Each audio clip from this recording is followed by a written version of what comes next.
All right, we're continuing on our path on the 12-week year. And if you haven't registered for the class that's coming up next week, there's still time to register, so please do. One of the reasons that I'm spending time on the 12-week year is because it's been 2 years since we talked about the 12-week year. And also, shameless plug, I want you to sign up for this class that's coming up.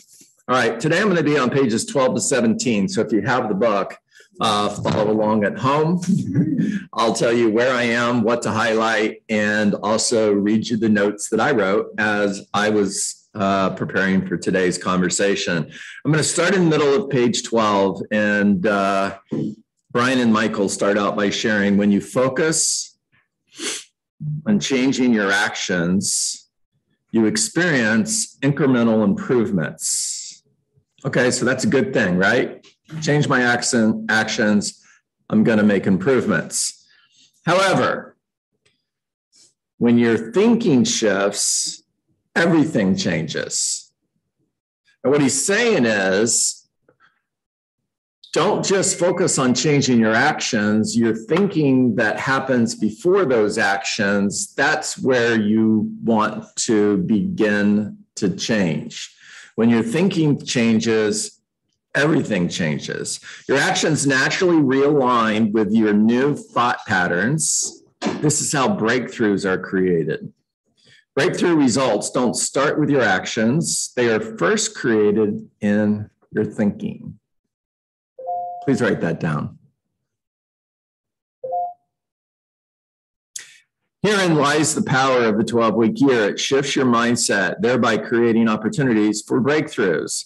The result is a heightened sense of urgency and an increased focus on the critical few, those important core activities that drive success and fulfillment, and the daily execution of those items to guarantee the achievement of your long-term objectives.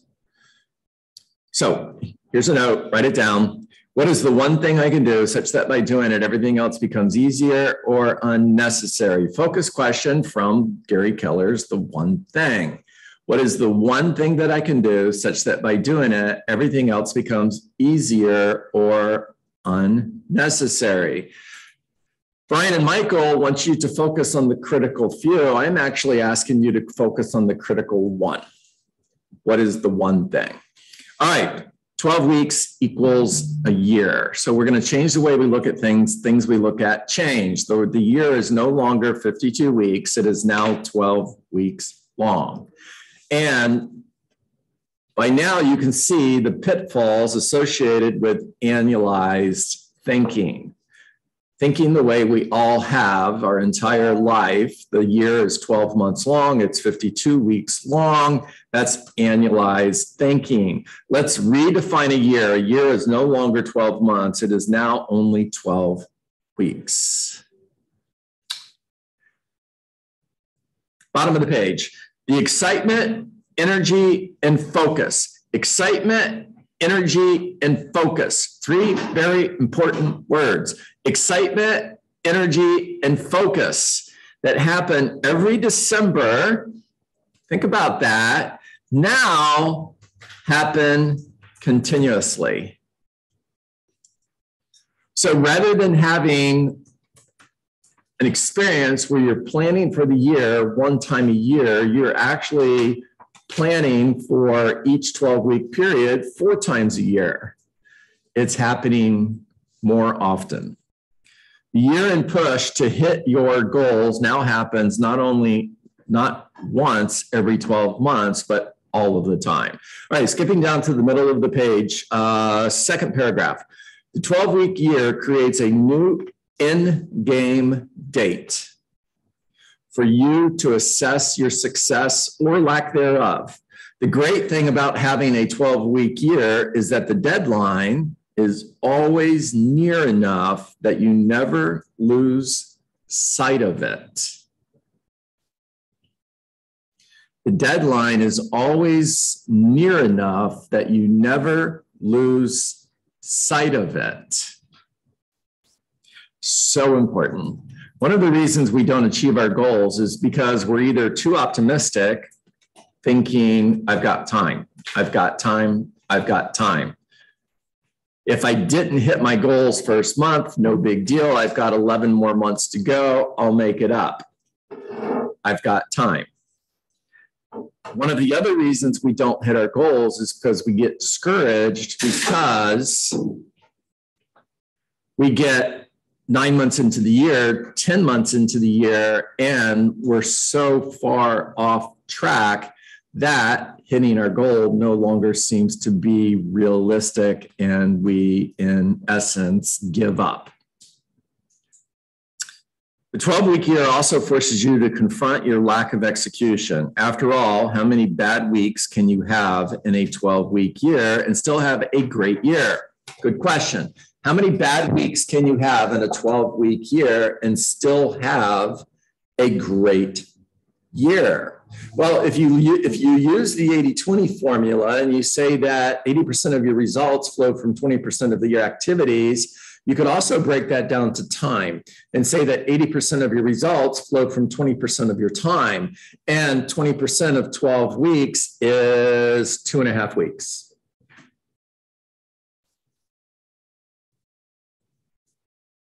Critically important. Top of page 13. John, before you move on. Yep, talk to me. 20% of your results create 80% of your actions. Yeah. 20% So of you're saying, if I said that, I said it wrong. Go ahead. Correct me. No. I'm just kind of thinking about it. Then we can have 2.5 excellent weeks out of 12 weeks based on that thought process. Yeah. So never mind. Rewind. Hit the rewind button. Remember tape recorders?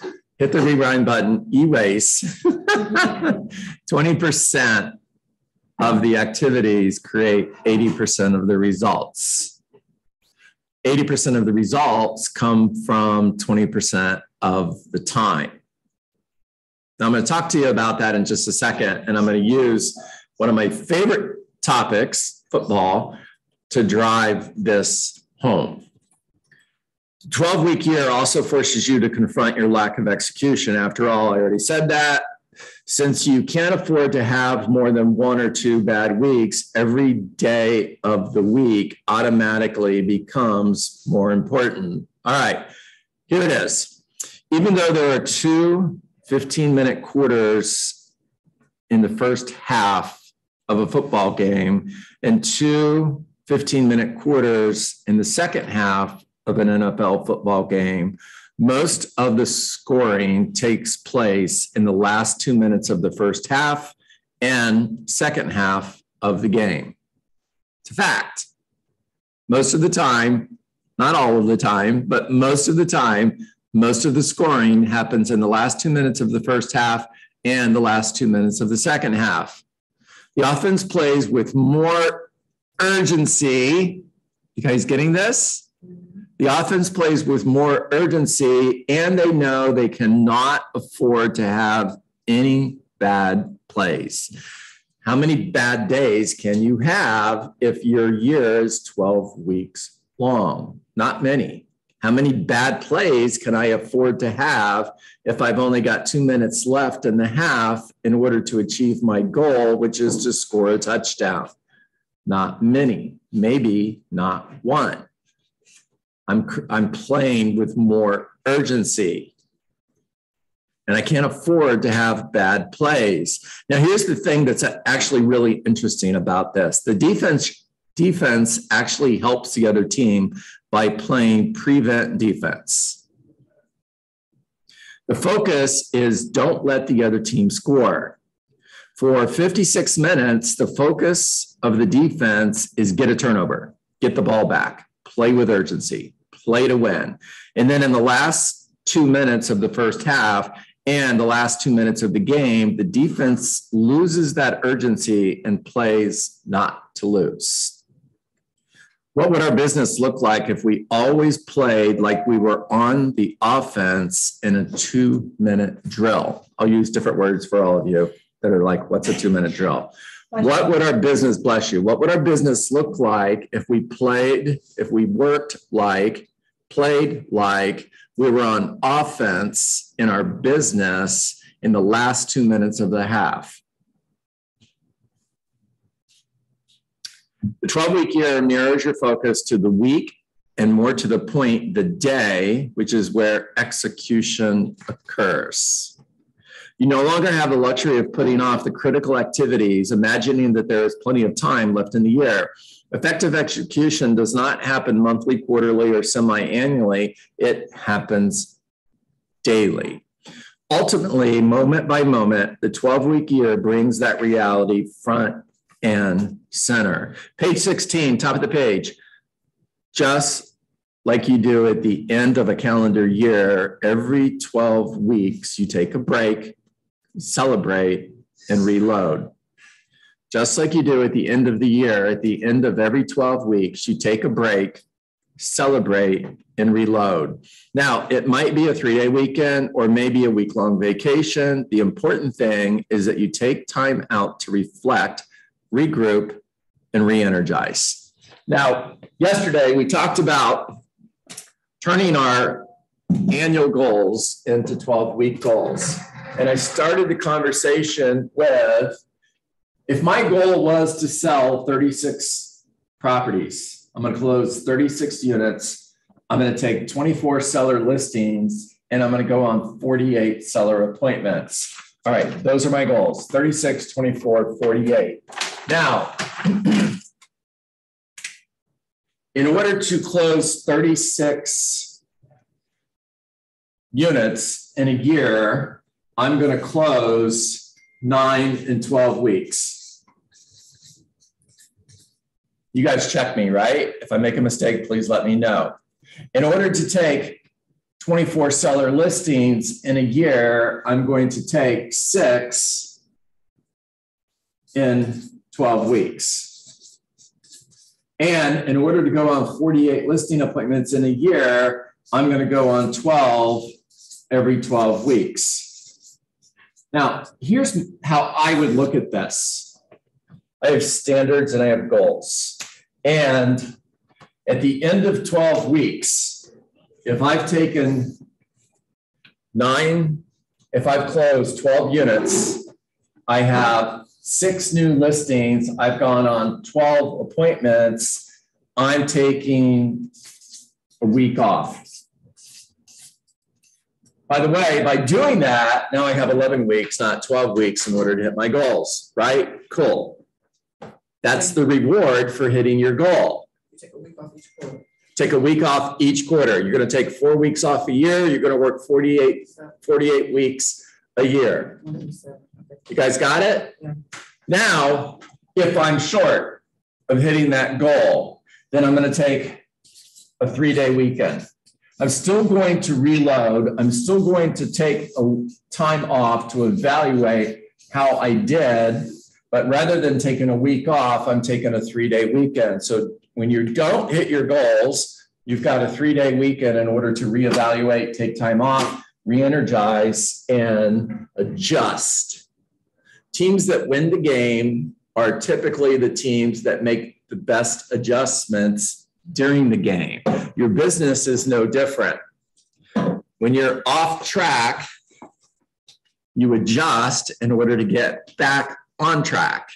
Now, several years ago, I went on a trip with my buddy Perry, and we went on his 48-foot Hatteras from Tampa Bay to Belize. It took 4.5 days at sea. Crazy.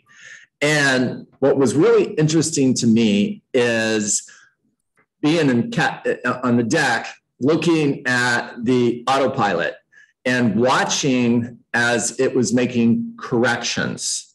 Literally that quick. Off track, on track, off track, on track, off track, on track, off track, on track. Maybe every second, maybe every 2 seconds, it was making corrections in order to get back on track. Now, I'm not suggesting that you make adjustments in your business every second. That's kind of crazy. But what's interesting is, what's another word for making adjustments? Or what do we need in order to make adjustments? We need feedback.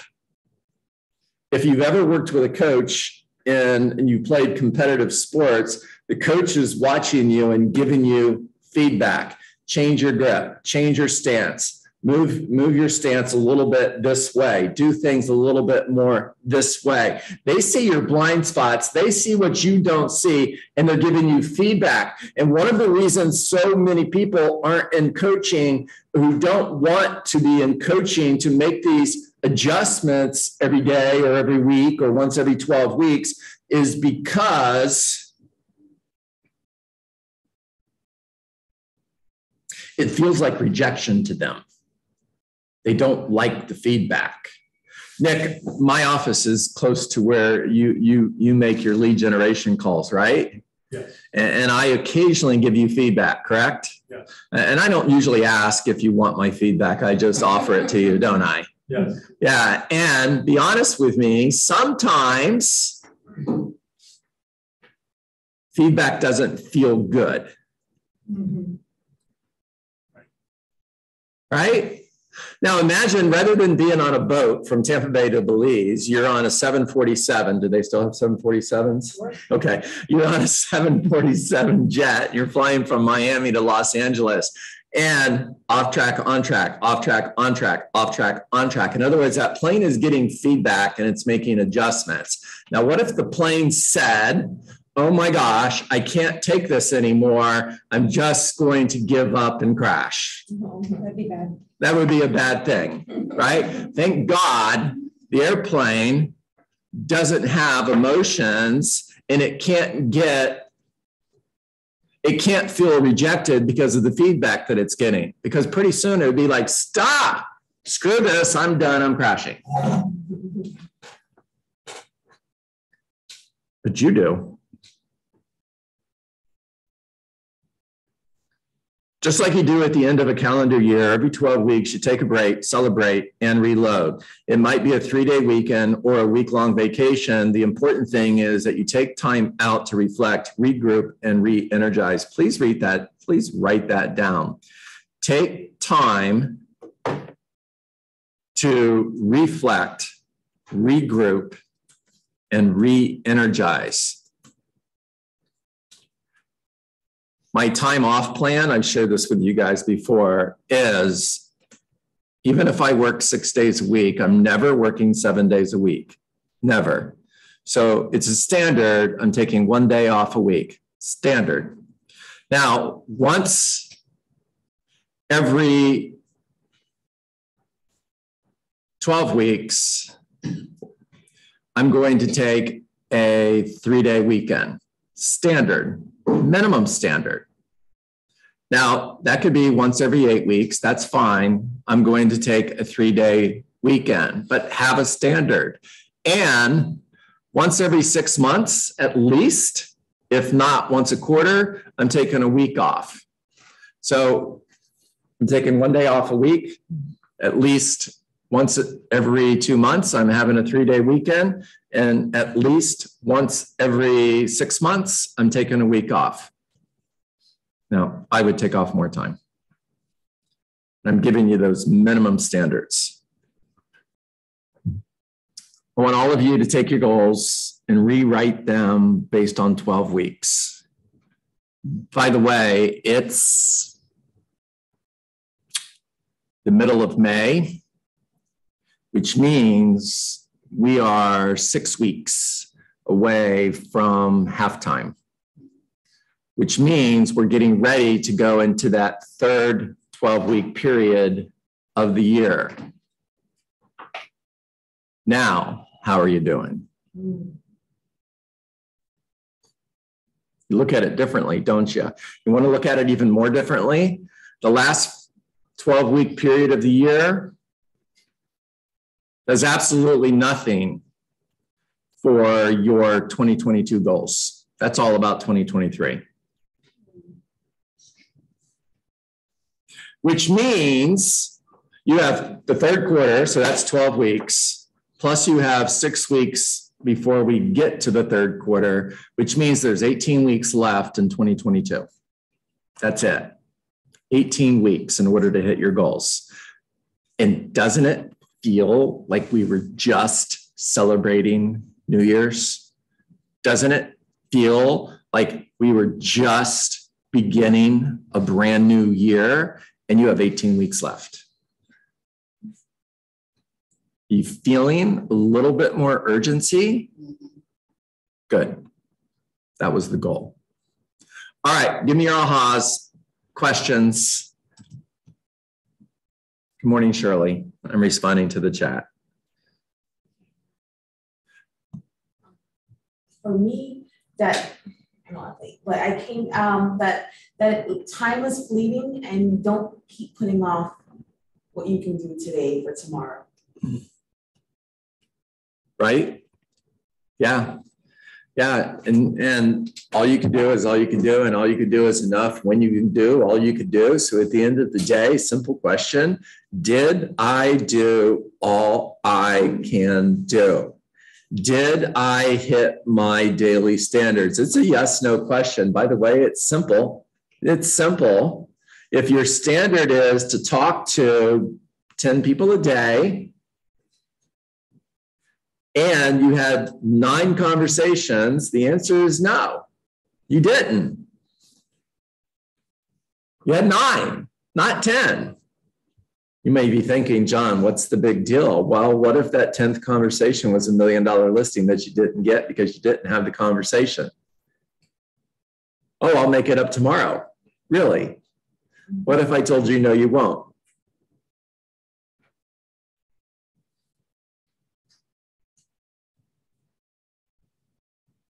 I talked to you yesterday. I'm just going to keep talking until you guys raise your hands and talk to me. How's that? I talked to you yesterday about, let me hit stop records. I think, yeah.